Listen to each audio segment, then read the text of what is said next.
شريك له الذي أرسله بالحق بشيرا ونذيرا وداعيا إلى الله بإذنه وسراجا وقمرا منيرا.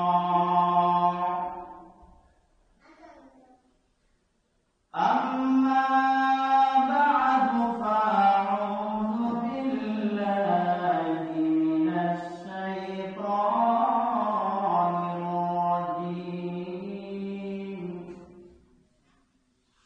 بسم الله الرحمن الرحيم. لن ينال الله لحومها ولا دماؤها ولكن يناله التقوى منكم. كذلك سخرها لكم. قال النبي صلى الله عليه وسلم: ما عمل ابن آدم من عمل يوم النحر أحب إلى الله من إهراق الدم وإنه ليأتي يوم القيامة بقرونها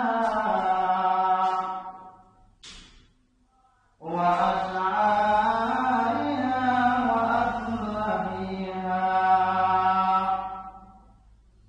وإن الدمع ليقع من الله بمكان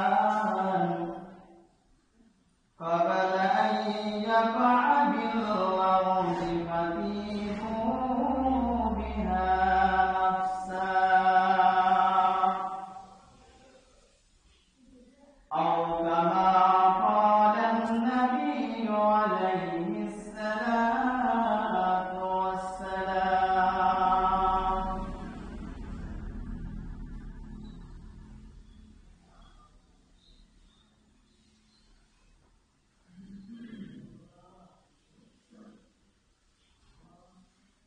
আলহামদুলিল্লাহ, আল্লাহ পাকের শুকর যে মহান আল্লাহ রাব্বুল আলামিন আমাদেরকে ঈদের নামাজ পড়ার জন্য আল্লাহ রাব্বুল আলামিন তৌফিক দান করেছে। তাই রব্বে কারীমের দরবারে মহিমাতুল শুকর আদায় করি আলহামদুলিল্লাহ। আমরা যত সম্ভব তাড়াতাড়ি আসার চেষ্টা করি। আমরা যত সম্ভব তাড়াতাড়ি আসার চেষ্টা করি। 8টার পরে লেট করা যাবে না, দেরি করা যাবে না। ঠিক 8টায় ঈদের নামাজ অনুষ্ঠিত হবে।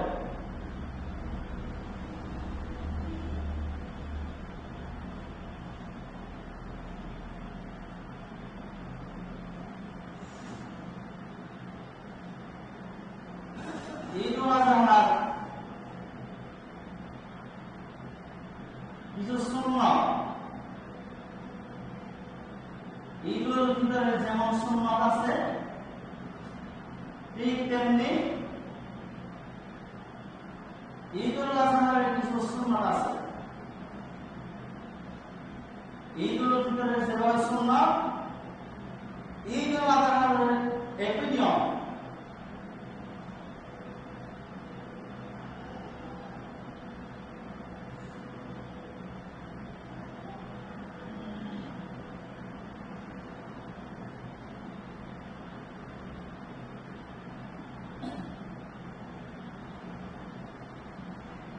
আমরা ঈদের নামাজে আসার সময় শরীয়ত সম্মত সাজগোজ করব, অর্থাৎ পাক পবিত্র হয়ে যার যত সম্ভব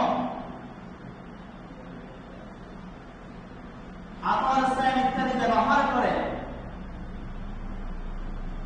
অর্থাৎ সাজগোজ করে আমরা ঈদের নামাজের দিকে রওনা হব।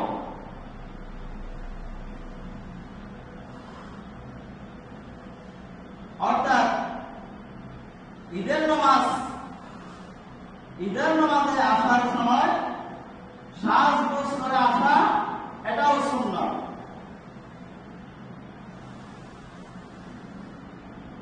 দ্বিতীয় নম্বর হচ্ছে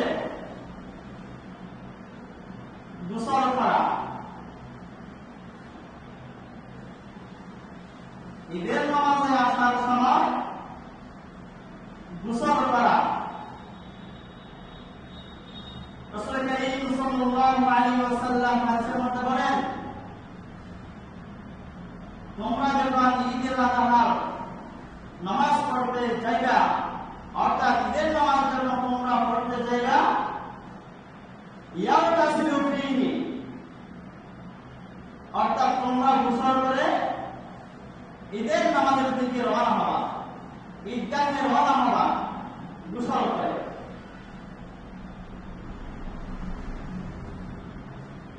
তৃতীয় নম্বর হচ্ছে মিসওয়াক করা। এই দিনের বৈশিষ্ট্য, এই দিনের বিশেষভাবে ফজিলত। ঈদের নামাজ পড়ার আসার পূর্বে, অর্থাৎ ঈদের নামাজের আগে, বাড়ি থেকে রওনা হওয়ার আগে, অর্থাৎ মিসওয়াক করা।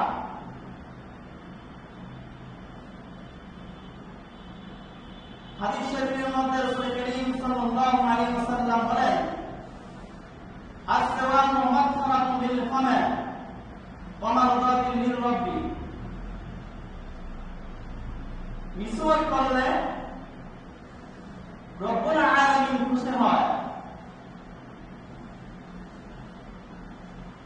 আপনার জবানে দুর্গন্ধ, ময়লা আবর্জনা দূর হয়। তাহলে এই দিনের বিশেষ ফজিলত হচ্ছে মিসওয়াক করা। আমরা আসার সময় মিসওয়াক করে আসবো। চতুর্থ নম্বর হচ্ছে উত্তম পোশাক পরিধান করা। যার যত সম্ভব উত্তম কাপড় পরিধান করে আসা। হযরত ওমর রাদিয়াল্লাহু আনহু বলেন, কানা ইয়ালবাসু মিন ঈদাইহি আহসানা সিয়াবিহি। আমরা যখন ঈদগাহে যেতাম, আমরা যখন ঈদগাহে আগমন করতাম, তখন আমরা নতুন কাপড় পরিধান করতাম, অর্থাৎ যার যত সম্ভব উত্তম কাপড় পরিধান করতাম।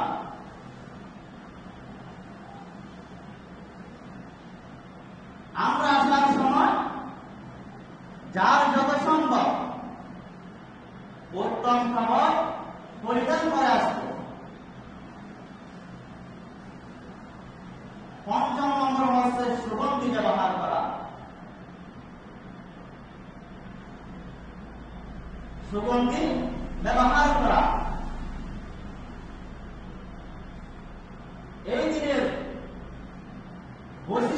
মধ্যে একটি বৈশিষ্ট্য হলো আতর সুগন্ধি ব্যবহার করা। অর্থাৎ আমরা ঈদগাহে আসার সময় আতর সুগন্ধি ব্যবহার করে আসব।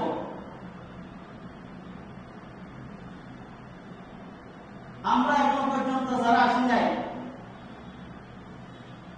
তারা তাড়াতাড়ি এসে পড়ি, সময় খুব কম।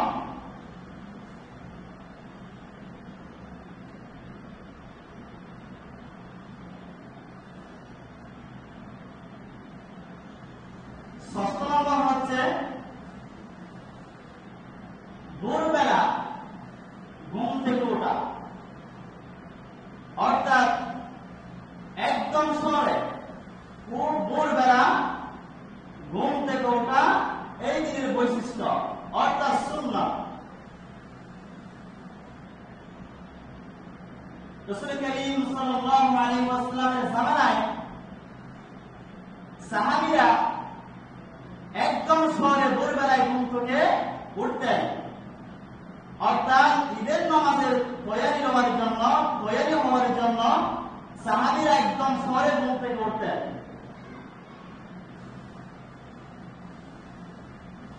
এটাও একটি সুন্নাত, অর্থাৎ ভোরবেলা ঘুম থেকে ওঠা, এটাও একটি সুন্নাত।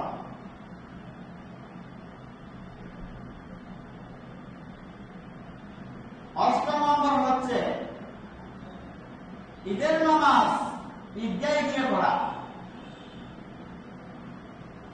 আমাদের যেহেতু এখানে মাঠ নেই, সেজন্য আমরা মসজিদে পড়ি। আসলে নিয়ম হচ্ছে ঈদের নামাজ ঈদগাহে পড়া, এটাও একটি সুন্নাত, আল্লাহর হাবিবের সুন্নাত, অর্থাৎ ঈদের নামাজ ঈদগাহে গিয়ে পড়া।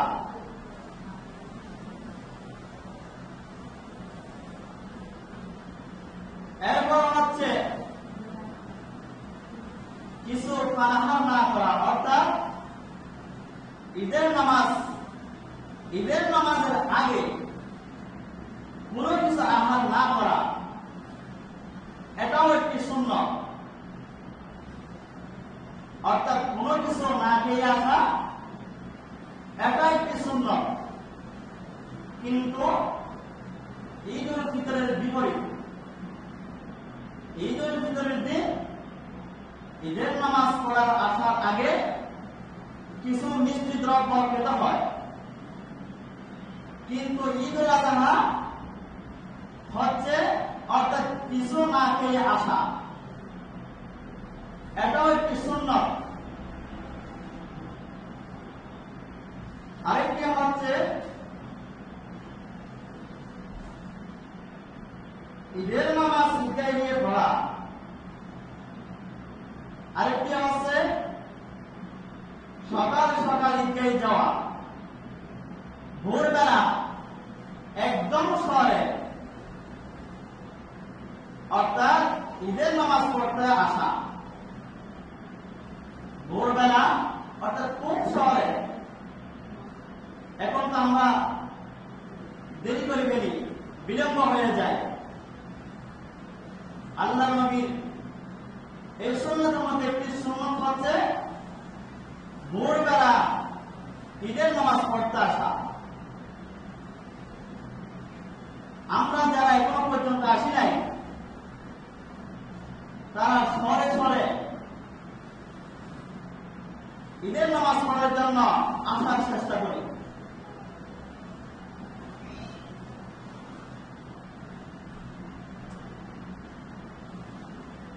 আল্লাহু আকবার, আল্লাহু আকবার, লা ইলাহা ইল্লাল্লাহ, আল্লাহু আকবার, আল্লাহু আকবার, ওয়া লিল্লাহিল হামদ।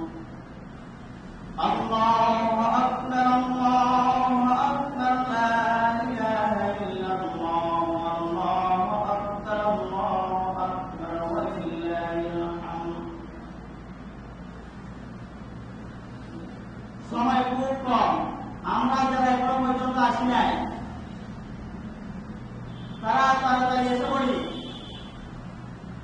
সময় খুব কম। 8টার টাইমে ঈদের নামাজ আরম্ভ হবে।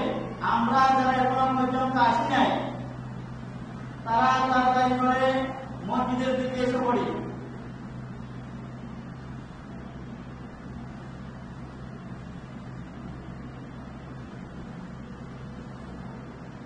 ঈদের নামাজের আরেকটি সুন্নাত হচ্ছে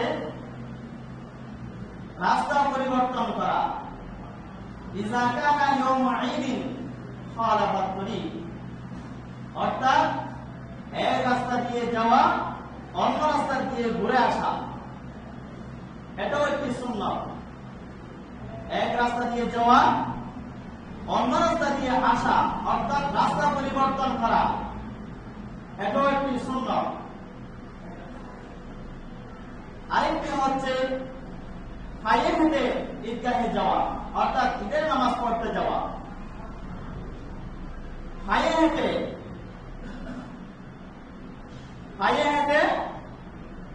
ঈদের নামাজ পড়তে আসা, এটাও একটি এই দিনের বৈশিষ্ট্য, এই দিনের সুন্নাত। আরেকটি হচ্ছে বড় আওয়াজে তাকবীর বলা। ঈদের নামাজ অর্থাৎ ঈদের নামাজে আসার আগে ঘর থেকে বাইরে হয়ে বড় বড় আওয়াজে তাকবীর করা, বড় বড় আওয়াজে তাকবীর করে পরে মসজিদে আসা, মসজিদের দিকে রওনা হওয়া, এটাও একটি এই দিনের বৈশিষ্ট্য, এই দিনের সুন্নাত।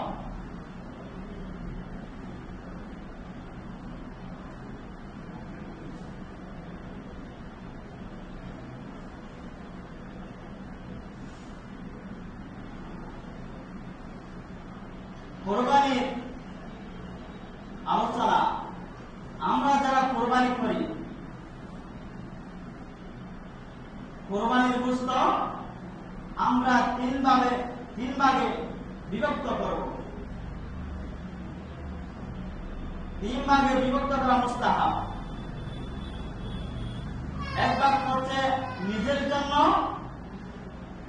আরেক ভাগ হচ্ছে আত্মীয় স্বজনের জন্য, আরেক ভাগ হচ্ছে ফকির ফুকরা, গরিব গুরবা, মিসকিন মাসাকিন তাদের জন্য। তাহলে আমরা যারা কুরবানি করি, আমরা চেষ্টা করবো আমার পাড়ার প্রতিবেশী যারা আছে তাদের প্রতি আমরা লক্ষ্য করব।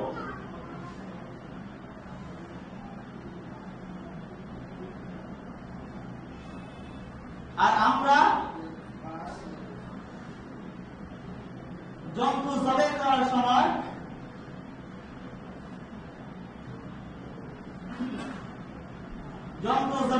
সময় তিনটি